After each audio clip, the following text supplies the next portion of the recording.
কিরার season যাইতেছে গা, তো ভাবলাম একটু সালাদ খাই।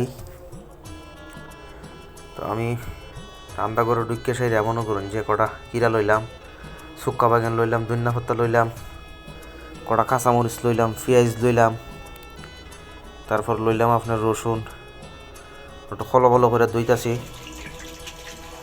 দিয়ে সবগুলা সাইজ মতো আমি আমার মতো করে খাটমো।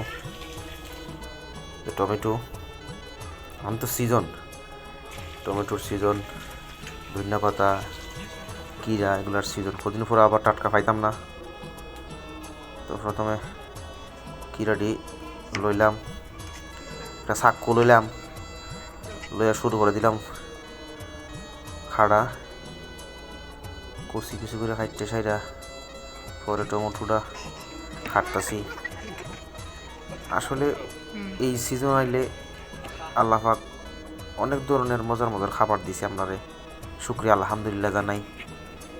মজুর লাগে, যাই খাই তাই ভাল লাগে, টেস্ট লাগে, ফ্রেশ শাকসবজি পাওয়া যায়। এই জন্য চিন্তা করলাম যে খাই লই ইচ্ছা মতে, কদিন পরে তো আবার এগুলো থাকতো না। তো পেঁয়াজ একটা লইলাম, লইয়া শুরু করে দিলাম কসকস করে খাড়া।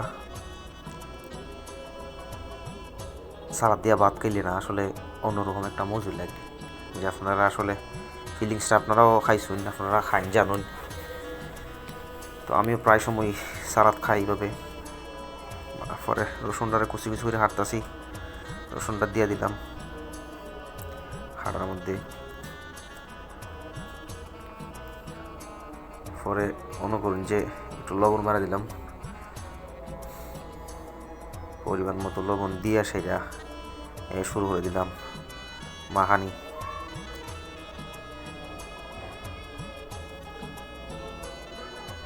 দেখলেই জানলা কেড়ে জানি খালি আয় উতাস করে, কতক্ষণের ভিতরে খাই লইতাম।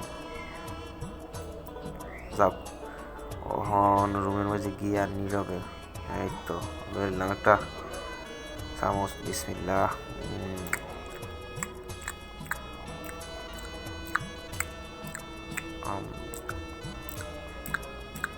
অসাধারণ, আলহামদুলিল্লাহ, মজায় মজা।